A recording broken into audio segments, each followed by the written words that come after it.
Hey guys, I just want to let you know we charge a standard fee here for all the reviews we do. It helps us keep the site going, but I want to be honest with you. These aren't meant to be endorsements. Let's get into it. Hey guys, it's one of my first times up in Park City. You can see some of the Olympic jumps way off in the distance and just this awesome little trail. It's just beautiful.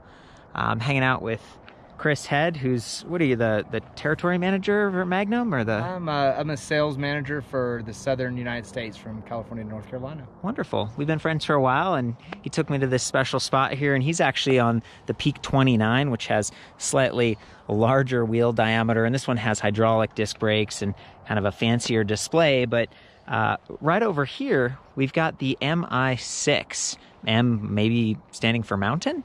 It's a hardtail cross-country type electric bike with, I'm kind of trying to figure out the exact travel on the fork. You know, it's about 100 millimeters from here to here, but it doesn't always travel the full length. So I was estimating 80. This suspension fork is going to give you a little bit of cushion on trails like this. There's nothing too extreme. We're not going over huge drops. That head tube angle isn't raked really far out. So this is exactly the kind of space where you'd want to use a bike like this. We've got some nice tread, 27.5 inch by 2.25. So these are a little bit fatter, just a nice size. Actually, you know, between 26 and then 29, having something that's right in the middle, it's going to give you a lower attack angle, a little bit more volume, but it's going to be a little bit more nimble than a 29er. So this is kind of a great size for me. I'm about 5'9", and just looking at the standover height and the reach and stuff, this bike to me feels like a really solid medium. It doesn't come in any other frame sizes. There's a little bit of adjustability you can do with these spacers. You can add or remove spacers, get like a longer stem, or maybe even flip this stem down if you wanted to get more aggressive. Locking ergonomic grips from Velo. Come back here to a fairly active saddle. This is also a Velo saddle. And then these nice oversized Welgo aluminum alloy platform pedals, Shimano crank arm, and 3 chain rings up front. So 48, 38, 28 right there. Kind of a basic Shimano derailleur up front. In the rear, we have Shimano Altus, one step up from the entry-level spec, which is Shimano Tourney, kind of Tourney TX. So for me, that's a nice little upgrade. And the cassette is 7 speeds, so this is 21 speeds altogether. 14 to 28. So the spread isn't really that wide. More and more electric bikes are going to like a 1-by instead of a 3-by. This gives you some really nice, comfortable pedal cadence options because you've got 3, chain rings and then the 7 speeds back here. And you can actually still climb fairly effectively, even though 28 tooth compared to 32, 36, or even 42 or 50 with some of the really big, cassette options now. When you combine this drivetrain like this, you get a really big spread. So I do appreciate that. Adds a little bit of weight with that second derailleur up front. And there's just a lot of times I'll kind of like set it and forget it on that middle ring, especially when you've got really powerful planetary geared hub motor. This is DOS kit, 500 watt. It's a 48 volt system, 48 volts, 13 amp hours, 624 watt hours. That's a nice battery. Magnum has another bike. It was the Magnum Mi5, right? So the 6 basically get 48 volts instead of 36 and a 500 watt motor instead of 350. And this peaks out around 700 watts. And they say it's got like 90 newton meters of torque, which is, I could believe that. Like, this is climbing pretty capably, and it's a very zippy system. This is actually categorized as like kind of a speed pedelec because you can go above 20 miles per hour, up to around 25 with pedal assist, and then up to 20 with the trigger throttle. I like how small this is, and I appreciate that it's a trigger and that these are locking grips, because if you're on a bumpy section of trail and maybe you're really maneuvering hard and you squeeze down, you don't want to accidentally add power. So you have to be pretty intentional about this trigger throttle, but it doesn't push the other shifters in too far. And we do have, it's like a 1-way high and then 3-step low here. So it's kind of a rapid fire type of a shifter, a little bit faster. And then we've got the shifters here on the left for that front derailleur.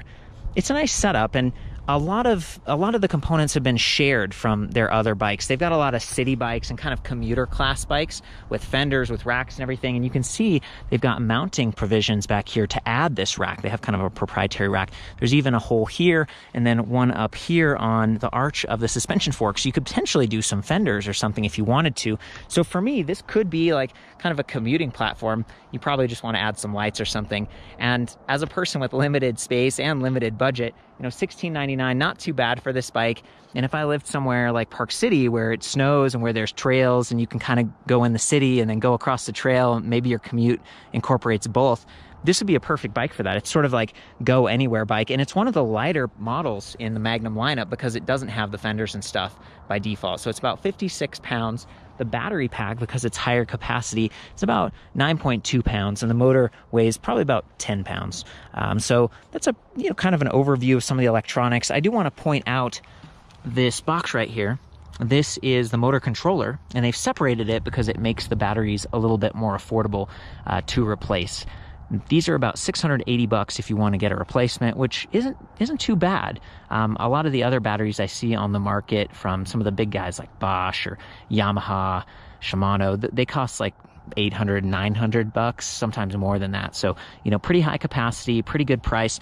Separated controller. It does stand out a little bit visually, and it's right there. It could take some hits from little rocks and mud and stuff. You don't have a fender here, but it is metal, so it feels like it's done pretty well.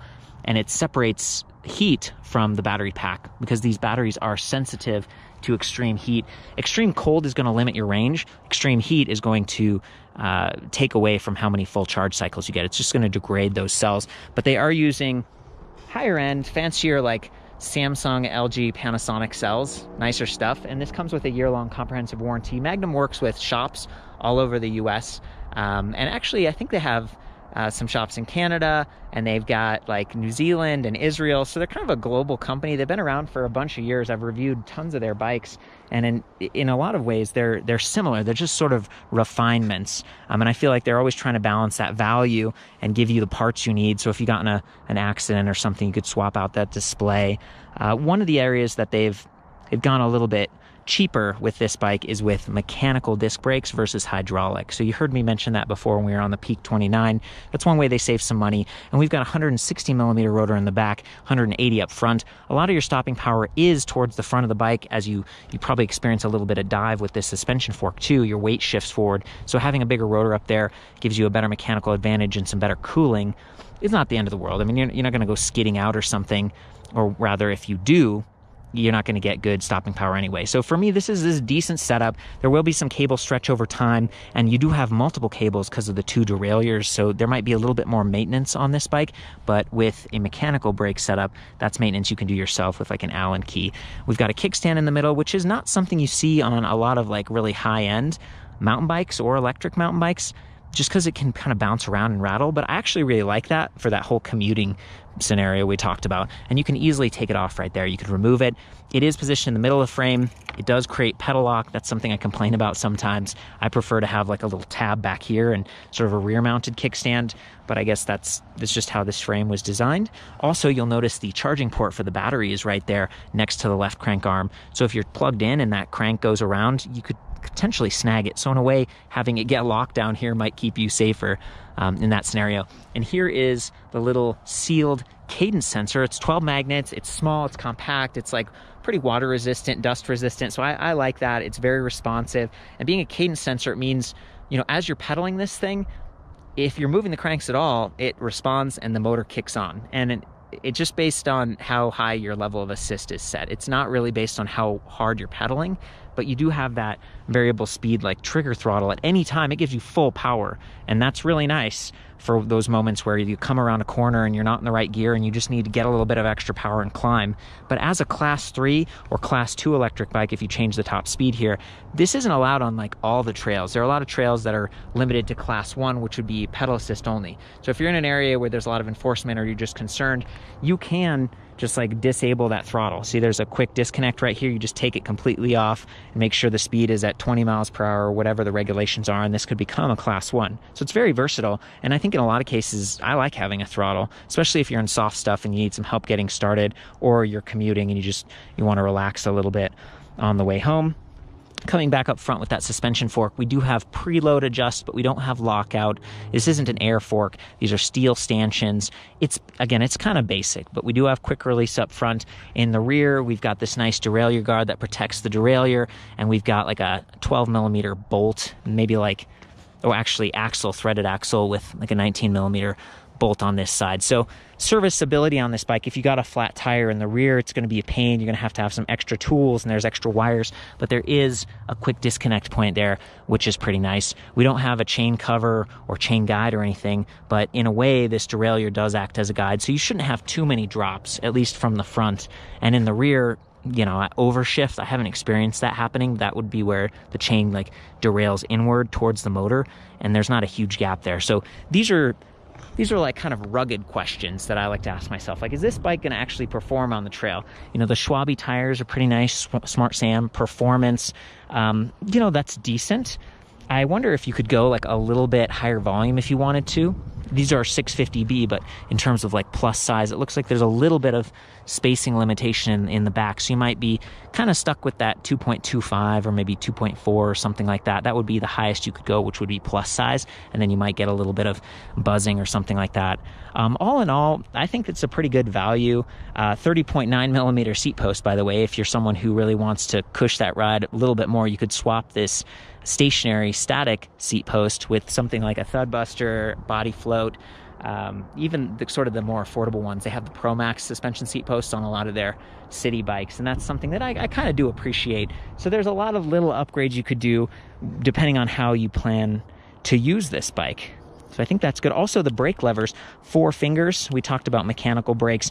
The right one you have to pull a little bit harder because the cable goes so much further, and over time it just might need a little bit more attention. There's no motor inhibitor on the right brake lever, but the left one does have it, and that means that if at any point in time you were depressing the throttle or pedal assist was active, you could override it, but you have to use the left brake lever, not the right one. That's another compromise, maybe cost savings. It cuts down on the wires and stuff. And then there's a little bell. It looks like maybe that's really hugged right next to the shifters right now, so it's not ringing perfectly clearly. But otherwise, pretty clear cockpit, and maybe like a low rise, almost a flat handlebar. So again, a little bit more aggressive because of what this bike is really intended to do. I want to show you the battery removal while we're at it. So I turn the key, it is spring loaded, and then there's a little latch right here, and just kind of pull off. Almost got it, there it is. So you could easily take this off. The reason I'm calling this out and trying to show you is because there are definitely moments where you might have a car rack where you have to hang the bike, and this battery being like semi-integrated, it's sort of half in the frame, half out, there might not be enough room if you leave the battery on. And again, back to the heat sensitivity and the cold sensitivity. So you can take that off, try not to overload your bike racks. It's nice to do that, and they're swappable. So you might have several Magnum bikes that use the same battery, and you could put one in a backpack and get like twice the range or something like that, or borrow one if one is out of commission or being charged. It's kind of neat that their family of bikes do share parts like that. Okay, so I think that's it. Now that the battery's in, I'm going to take the key out so it won't rattle a whole lot. And I want to point out this little power button on top of the battery. You might need to press that occasionally because the battery goes into like a deep sleep mode. Once you do that, we can turn on the display. I'm going to try not to get too much glare for you guys here. It is, see how it swivels a little bit? That's kind of nice when you're riding. Not removable, and there's no USB port or anything on the display itself. 6 little charge level bars, so 6 ticks. That's not too bad. A lot of electric bikes only have 5, so it's a little bit higher resolution. Speed in miles per hour, you can change that to kilometers if you want. It always starts in assist level 1, and that throttle is hot, like in all the levels of assist, even 0. So you could take it down to 0, and then it's almost like a scooter. But I like that the display lets you go all the way around. So I click down one more time, and it would take me to 6. This one isn't doing it. It's so funny. Some of their bikes do and some don't. So if I go up to 6, and then I press it one more time, so it loops upward, but it doesn't loop downward, at least the way it's set up right now. So for a trail like this, I've been keeping it at the lower levels of assist and then just using the throttle as a little bit of extra help if we're in a steep section or if I want to catch up with that guy for any reason. And then down here we've got like trip distance, you know, trip time, and I think there's odometer, max speed as well. Some good readouts. Holding the minus key would give us a walk mode, which I'm going to activate right now so I can pedal this crank forward a little bit and remove that pedal lock situation we talked about. Holding plus will give us some backlighting on that display.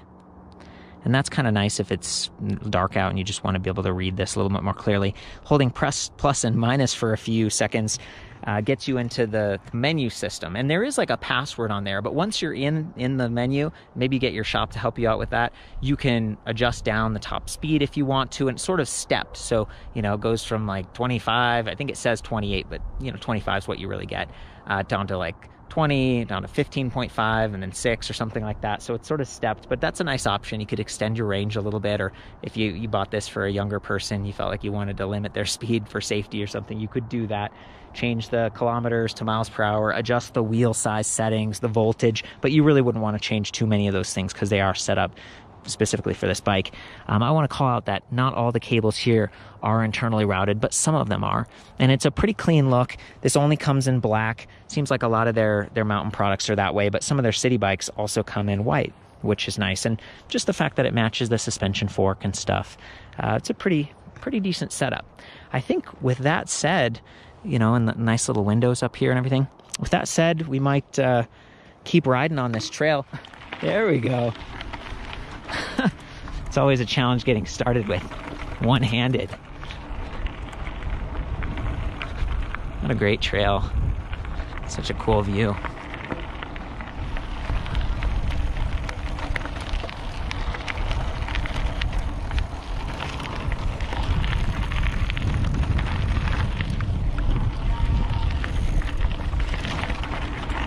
We are climbing here. Definitely not possible if I wasn't getting some motor assist here, especially since I've only got one hand on the bars. Oh boy, here we go. Okay guys, from here you can see that triple chainring we talked about, 48, 38, 28 tooth, and the smallest 28 tooth on the front is going to be the best for climbing, whereas the largest on the rear, 28, is going to be the best for climbing. So if you pair those two, you're just going to, I might even do that starting out, take it all the way down to 0 assist, and pedal without any motor, and just kind of show you what it's like. Again, Shimano Altus and this setup, it's a bit different than like a one by, but it's fairly effective, and this is a fun bike to ride. You can see there's a slap guard there, kind of a sticker, kind of Kevlar looking thing. It's pretty good look overall. I like this bike. It's been fun to ride. I'm a little bit more used to like a full suspension plus size tire thing, maybe you know, kind of an all mountain experience. So this cross country is a bit more efficient, definitely more affordable, and I just love the versatility. You could be using this around the city too. So here we go. I'm going to shift the gears.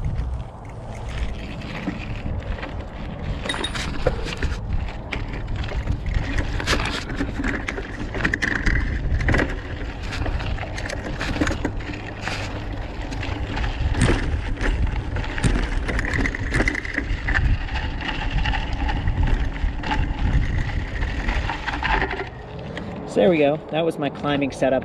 Now I'm going to turn on assist after I get into a more natural, comfortable mid-speed sort of gearing.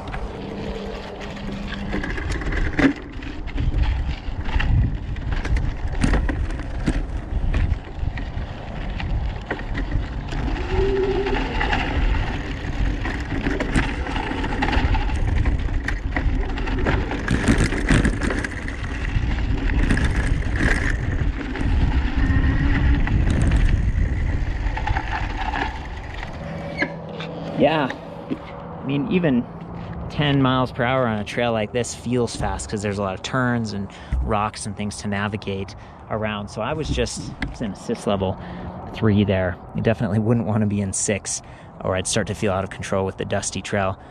This time I'm going to turn the camera the other direction so you can see the suspension fork and just a little bit of where we're headed. I'm going to use the throttle to get started since it's an incline.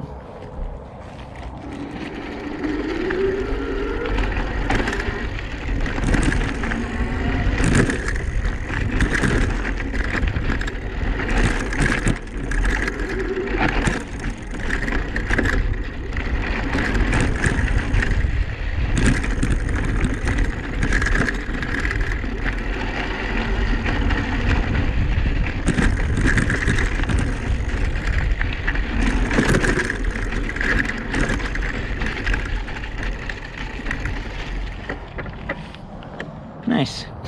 I'm gonna juice it with the throttle now.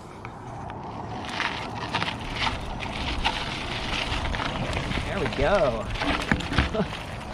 I think it's just a little bit too sketchy to try to film and ride on this section, but you get the idea. And really, that's, I think, one of the reasons why throttles on a lot of bike paths and stuff, you want to be careful, and they, frankly, they aren't allowed on a lot of locations. Chris might be doing the walk mode thing there. That's pretty cool.